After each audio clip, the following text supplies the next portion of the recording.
নমস্কার বন্ধুরা, আজকে আবারও হাজির হলাম নতুন আরেকটা রেসিপি নিয়ে। ভাত রুটি পরোটার সাথে খাওয়ার জন্য আজকে একটা ডিমের দুর্দান্ত স্বাদের রেসিপি আপনাদের সাথে শেয়ার করব। এই রেসিপিটা একদমই ইউনিক একটা রেসিপি। তাহলে চলুন আর দেরি না করে ঝটপট শুরু করে দিই আজকের এই রেসিপি।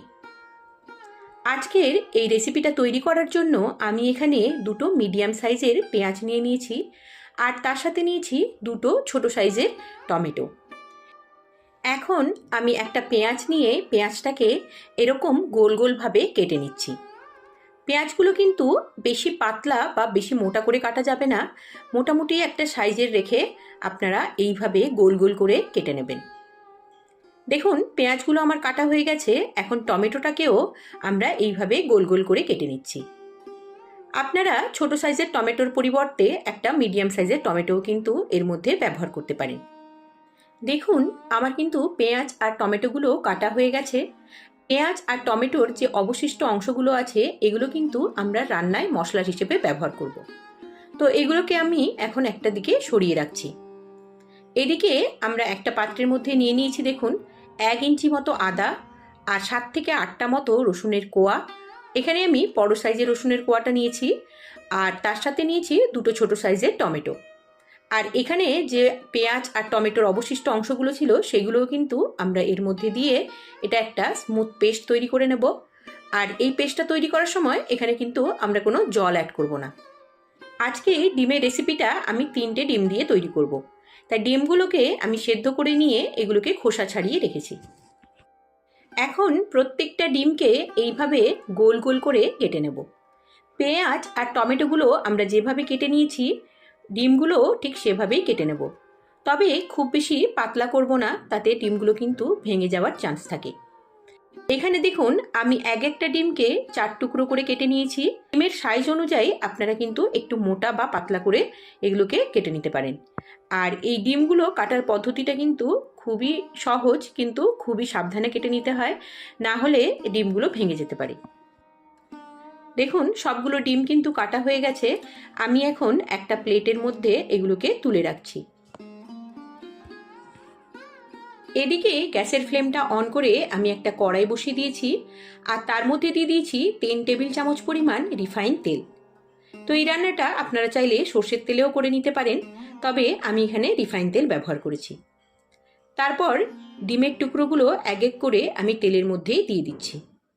তেলটা যখন খুব সামান্য পরিমাণ গরম থাকবে তখনই কিন্তু ডিমের টুকরোগুলো তেলের মধ্যে আমি অ্যাড করে দিয়েছি। আর এখন দিয়ে দিচ্ছি 1/4 চামচ পরিমাণ হলুদ গুঁড়ো, আর 1/4 চামচ পরিমাণ কাশ্মীরি লঙ্কার গুঁড়ো, আর এখানে 1 চিমটে মতো নুন। তো হলুদ গুঁড়ো আর লঙ্কা গুঁড়োটা আমি এখানে শুধুমাত্র কালারের জন্য দিয়েছি, এতে কিন্তু দেখতে বেশ ভালো লাগে। তো এখন দেখুন একটা সাইড 2 মিনিট মতো ভাজা হয়ে গেলে আমরা এখন ডিমগুলোকে উল্টে দিচ্ছি, আর উল্টো সাইডটাও প্রায় 1 থেকে 2 মিনিট মতো ভেজে নেব। দুদিকটার কালার যখন দেখতে পাবেন একটা লাইট ব্রাউন কালার চলে এসছে, তখন আমরা এটাকে কড়াই থেকে নামিয়ে রেখে দেব। ডিমগুলো নামিয়ে রেখে ওই তেলের মধ্যেই আমরা কেটে রাখা পেঁয়াজগুলো এইভাবে অ্যাড করে দিচ্ছি। দেখুন পেঁয়াজগুলোও প্রায় 1 থেকে 2 মিনিট মতোই কিন্তু রান্না করে নিতে হবে, তার থেকে বেশিক্ষণ কিন্তু এটা রান্না করা যাবে না, তাহলে পেঁয়াজটা খুব বেশি নরম হয়ে যাবে। এই রান্নাটিতে পেঁয়াজের মধ্যে একটা ক্রাঞ্চি ভাব থাকবে, তো সেই জন্য পেঁয়াজটাকে 1 থেকে 1.5 মিনিটের বেশি কিন্তু আমরা রান্না করব না। এখন দেখুন পেঁয়াজটা প্রায় 2 মিনিট মতো ভাজা হয়ে গেছে, তো আমরা এখন তেল থেকে পেঁয়াজটাকে তুলে রাখছি। আর ওই একই তেলের মধ্যে দিয়ে দিচ্ছি কয়েকটা গোটা গরম মশলা। নিয়েছি একটা দারচিনি, 2টো লবঙ্গ, আর 2টো হচ্ছে ছোট এলাচ। গরম মশলাটা অ্যাড করার পর এর মধ্যে আমি দিয়ে দিলাম 1/2 চামচ পরিমাণ গোটা জিরে, আর 2টো কাঁচা লঙ্কা দিয়ে এখন আমি এই গরম মশলা, জিরে আর কাঁচা লঙ্কাগুলোকে একটুখানি ভেজে নেব। যখন দেখবেন একটা সুন্দর গন্ধ ছাড়তে শুরু করেছে, তখন আমরা যে পেস্টটা তৈরি করে রেখেছিলাম পেঁয়াজ, আদা, রসুন আর টমেটো দিয়ে, সেই পেস্টটা এর মধ্যে অ্যাড করে দেবো। মশলাগুলো দেওয়ার পর আমি প্রায় 30 সেকেন্ড মতো এগুলোকে ভেজে নিয়েছি। এখন বেটে রাখা মশলাটা এর মধ্যে অ্যাড করে দিচ্ছি। এই মশলাটা কিন্তু আমি সম্পূর্ণ জল ছাড়াই বেটে নিয়েছি। পেঁয়াজ আর টমেটোর মধ্যে যেইটুকু জল থাকে তাতেই কিন্তু মশলাটা খুব ভালোভাবেই বাটা হয়ে যায়। তো দেখুন মশলাটা দেওয়ার পর এখন বেশ ভালো করে এটাকে কষিয়ে নিতে হবে। যতক্ষণ না মশলাটা থেকে তেল ছাড়তে শুরু করে ততক্ষণ পর্যন্ত আমরা এই মশলাটাকে কষিয়ে নেব।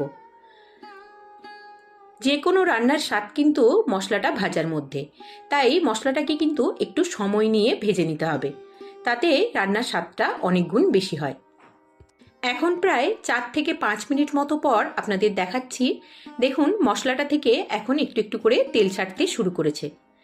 তো এখন আমরা এর মধ্যে অ্যাড করে দিচ্ছি 1/4 চামচ পরিমাণ হলুদ গুঁড়ো, 1/2 চামচ পরিমাণ অ্যাড করে দিচ্ছি কাশ্মীরি লঙ্কার গুঁড়ো, আর তার সাথে অ্যাড করছি 1/2 চামচ পরিমাণ ধনে গুঁড়ো আর 1/2 চামচ পরিমাণ গরম মশলার গুঁড়ো। এখানে আপনারা ঝাল চাইলে একটুখানি ঝাল লঙ্কার গুঁড়োও কিন্তু এর মধ্যে অ্যাড করতে পারেন। এখন সব কিছু কিন্তু বেশ ভালো করে প্রায় 30 সেকেন্ড মতো আমি ভেজে নেব। এতে গুঁড়ো মশলার ফ্লেভারটা রান্নার মধ্যে খুব ভালোভাবে আসে, আর যে হলুদ আর লঙ্কার গুঁড়োটা ব্যবহার করেছি তাতে এর কালারটা কিন্তু অনেক বেশি ভালো আসে। তো দেখুন এখন আমি প্রায় 1/2 মিনিট মতো ভেজে নিয়েছি সব কিছু। এই পর্যায়ে এর মধ্যে অ্যাড করে দিতে হবে পরিমাণ মতো জল। এখানে আমি 1 কাপের থেকে একটুখানি কম জল ব্যবহার করেছি। আপনারা আপনাদের প্রয়োজন অনুযায়ী জলটা একটুখানি কম বা বেশি অবশ্যই করে নিতে পারেন। এখন দিয়ে দিচ্ছি পরিমাণ মতো নুন। নুনটা দেওয়ার পর ঝোলের সাথে নুনটাকে বেশ ভালো করে মিশিয়ে নিচ্ছি।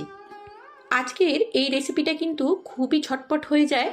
হাতে কম সময় থাকলে আপনারা এরকম ধরনের একটা রেসিপি লাঞ্চে বা ডিনারে কিন্তু অবশ্যই বানিয়ে দেখতে পারেন। আশা করি আপনাদের অনেক বেশি ভালো লাগবে। এখন কেটে রাখা টমেটোগুলো আমি এই ঝোলের মধ্যে দিয়ে দিচ্ছি। তারপর এটাকে ঢাকা দিয়ে প্রায় 2 থেকে 3 মিনিট মতো আমি রান্না হতে দেব, যতক্ষণ না টমেটোটা নরম হয়ে আসছে আর ঝোলটাও কিন্তু একটুখানি কমে আসবে। প্রায় 3 মিনিট পর এখন ঢাকাটা খুলে নিয়েছি, আর এখন দেখুন ঝোলটার ঘনত্বটা কিন্তু একটুখানি কমে এসছে, আর এখানে টমেটোগুলোও বেশ ভালোভাবে সেদ্ধ হয়ে গেছে। তো টমেটোটা কিন্তু আমি বেশি ম্যাশ করব না, এরকম গোটা গোটাই কিন্তু রান্নার মধ্যে থাকবে। আর এই পর্যায়েই আমি যে পেঁয়াজগুলো ভেজে রেখেছিলাম সেগুলো এর মধ্যে অ্যাড করে দিচ্ছি। পেঁয়াজগুলোকে আমি ঝোলের সাথে ভালো করে মিশিয়ে নিচ্ছি, আর উপর থেকে ভেজে রাখা ডিমগুলো আমি এভাবে এক এক করে ঝোলের মধ্যে দিয়ে দিচ্ছি। ডিমের এই রেসিপিটা কিন্তু খুবই টেস্টি হয়। আপনারা অবশ্যই একদিন বাড়িতে তৈরি করে দেখতে পারেন। একটু অন্য ধরনের রেসিপি, তবে খুবই টেস্টি। ভাত, রুটি কিংবা পরোটা যে কোনো কিছুর সাথে কিন্তু এই রেসিপিটা আপনারা পরিবেশন করতে পারেন। আজকে আমার এই রেসিপিটা আপনাদের কেমন লাগলো সেটা অবশ্যই আমাকে কমেন্ট করে জানান। আর যদি ভালো লেগে থাকে অবশ্যই ভিডিওটিতে লাইক এবং শেয়ার করে দিন। আর এরকম আরও নতুন নতুন রেসিপি পেতে আমার চ্যানেলটিকে সাবস্ক্রাইব করে পাশে থাকুন। আর অবশ্যই বেল বাটনটা ক্লিক করে রাখুন, যাতে আমি কোনো নতুন ভিডিও আপলোড করলে সাথে সাথে আপনার কাছে নোটিফিকেশান পৌঁছে যায়। দেখতেই পাচ্ছেন ডিমগুলো অ্যাড করার পর আমি মশলার সাথে ডিমগুলোকে বেশ ভালো করে মিশিয়ে নিচ্ছি। এইভাবে মিশিয়ে নিলে ডিমের মধ্যে নুন এবং মশলার টেস্টটা কিন্তু বেশ ভালোভাবেই ঢোকে। এখন দেখুন আমাদের রান্নাটা কিন্তু একদমই কমপ্লিট হয়ে গেছে। আমি একটা প্লেটের মধ্যে এটাকে সার্ভ করে নিয়েছি।